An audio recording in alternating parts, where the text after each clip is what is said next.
بلکہ اب ایک مرتبہ یہ بھٹی بہت دہکنے والی ہے، بہت شد و مت کے ساتھ دہکے گی، بہت بڑی جنگ ہوگی، پچھلی صدی کی دونوں عالمی جنگوں کو مات دے جائے گی۔ اس میں بھی کروڑوں انسان قتل ہوئے تھے، اب بھی کروڑوں قتل ہوئے، اور زیادہ دور نہیں۔ اس کے لیے سٹیج تیار ہو رہا ہوں، تیار ہو۔ بہرحال اس مارکے میں بھی آپ بیٹھے نہیں اس میں حصہ لے رہے، نہ اللہ کے دین کی وفاداری کا ثبوت دے رہے ہیں کہ اس کو قائم کرنے کی جد و جہد میں شریک تو ہو جائے،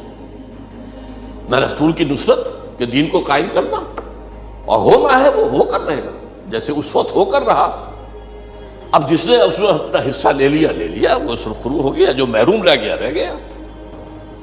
آج بھی وہی ہے کہ ہوگا لازم، خبر دی ہے حضور نے، قیامت سے پہلے کل روئے ارضی پر خلافت علی منہاج النبوت کا نظام قائم ہوگا۔ اب اس میں جو لوگ حصہ اپنا ڈالیں گے وہ سرخرو ہو جائیں گے، جو اپنے دھندوں میں مگن رہ کر اور اپنی زندگی گزار دیں گے اسی طریقے سے، وہی معاش کی بھاگ دوڑ، اور وہی صرف اپنے اور اپنے اہل و عیال کا معاملہ، اس کا فکر، اپنے بچوں کا بھی دنیاوی مستقبل پیش نظر ہے، دینی مستقبل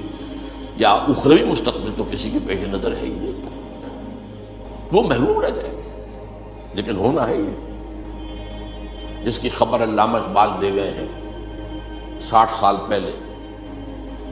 دنیا کو ہے پھر مارکہ روح و بدن پیش، تہذیب